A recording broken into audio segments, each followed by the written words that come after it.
All right. I'm Senator John McCain, and I'm pleased to return to Singapore with my distinguished colleagues from the United States Senate, all of whom are members of the Senate Armed Services Committee, the senior Democratic member, Senator Jack Reed of Rhode Island, Senator Mazie Hirono of Hawaii, Senator Joni Ernst of Iowa, and Senator Dan Sullivan of Alaska. I'd like to make a few comments before we respond to your questions. First, we had an excellent meeting last night with Secretary of Defense Ash Carter. I thought his presentation this morning was excellent. And while Republicans and Democrats, Congress and the administration disagree on plenty these days, we're pleased to say that on U.S. policy toward the Asia-Pacific region, we're broadly united. There's strong, sustainable, and bipartisan support to make the U.S. rebalance policy an enduring success. Second, we just came from Vietnam, where Secretary Carter is headed next. There's a strong desire for closer defense and economic cooperation between our countries.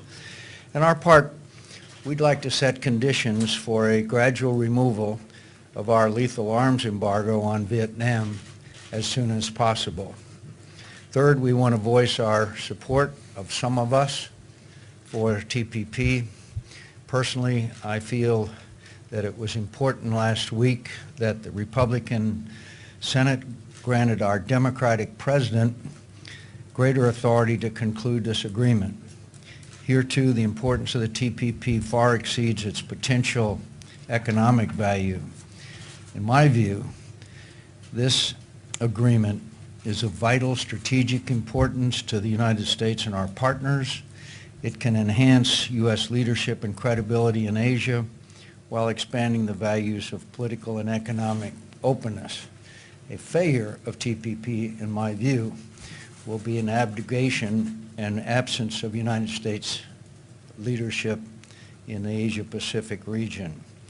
Finally, all of us share the concerns expressed by Secretary Carter this morning about China's activities in the South China Sea and East China Sea, especially its unprecedented land reclamation and militarization of those artificial features. The United States respects China and the amazing progress the Chinese people have achieved. We are not trying to thwart China's peaceful development.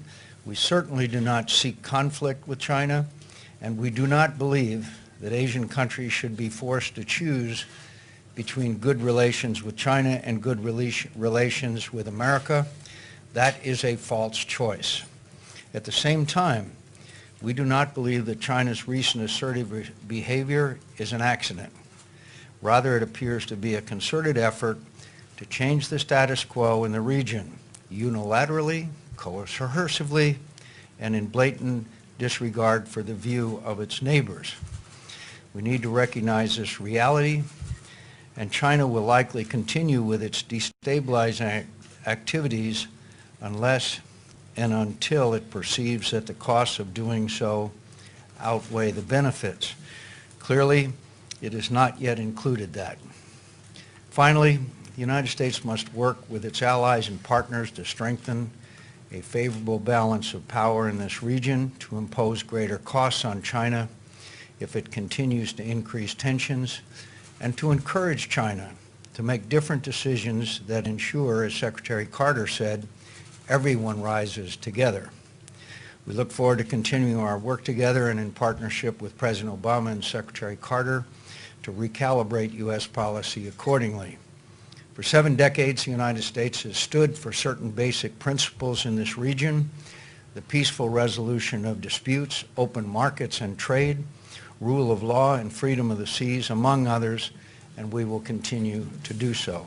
I'd like to call on my colleagues to make brief remarks, and then we will respond to your questions. Senator Reed. Thank you, Senator McCain.